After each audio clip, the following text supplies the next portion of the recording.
نهنئكم بقدوم هذا الشهر المبارك، شهر رمضان الذي أنزل فيه القرآن هدى للناس وبينات من الهدى والفرقان. هذا الشهر الذي فرض الله صيامه على المسلمين وجعله أحد أركان الإسلام. هذا الشهر الذي فيه ليلة خير من 1000 شهر، وهي ليلة القدر. هذا الشهر الذي تشغل فيه المساجد بيوت الله بالعبادة وتلاوة القرآن وصلاة التراويح، وتضاء أرجاؤها بالمصابيح احتفاء بهذا الشهر المبارك ورجاء لما وعد الله به فيه من الخيرات والبركات.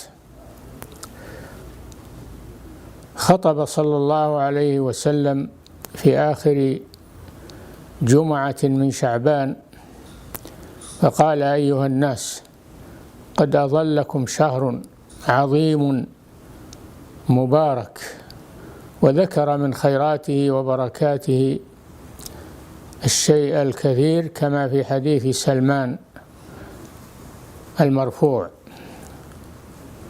فهو شهر عظيم يستقبل بالبشر والفرح والسرور بفضل الله وبرحمته. قال تعالى: قل بفضل الله وبرحمته فبذلك فليفرحوا هو خير مما يجمعون. يفرح المسلمون بقدوم هذا الشهر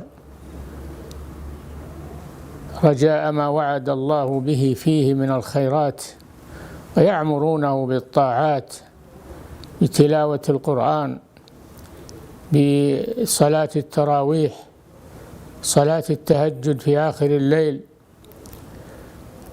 بأعمال كثيرة بالصدقات والبر وإفطار الصوام وغير ذلك من أنواع الطاعات.